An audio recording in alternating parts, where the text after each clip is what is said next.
Nadramaya Ramaya Rama Namaha. Om Shri Ramaya Namaha. Nadramaya Ramaya Namaha. Om Shri Ramaya Namaha. Om Shri Ramaya Namaha. Om Shri Ramaya Namaha. Om Shri Ramaya Namaha. Om Shri Ramaya Namaha. Om Shri Ramaya Namaha. Om Shri Ramaya Namaha. Om Shri Ramaya Namaha. Om Shri Ramaya Namaha. Om Shri Ramaya Namaha. Om Shri Ramaya Namaha. Om Shri Ramaya Namaha. Om Shri Ramaya Namaha. Om Shri Ramaya Namaha. Om Shri Ramaya Namaha.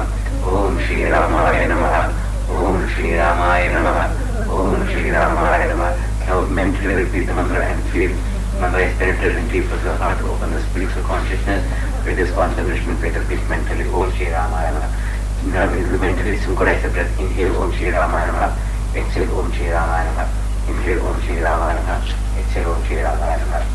Synchronize the breath and then meditate between eyebrows, very intellectual, emotion in the heart, and stick to our face afterwards.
In the name of my soul, Shiva makes the soul mantra. Soul means I am He.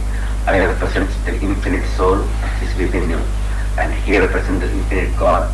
Both are one and the same. You should not identify with your body and with your name or claim, or name or qualities. This all belongs to Thee, not I. It belongs to the object. I represent with Satchidananda existence, knowledge and bliss, which is all the nature of God. Existence, absolute knowledge, absolute and bliss, absolute. So you must identify only with that consciousness, pure consciousness as Satchidananda, not with their body, name or form. I repeat, you follow me.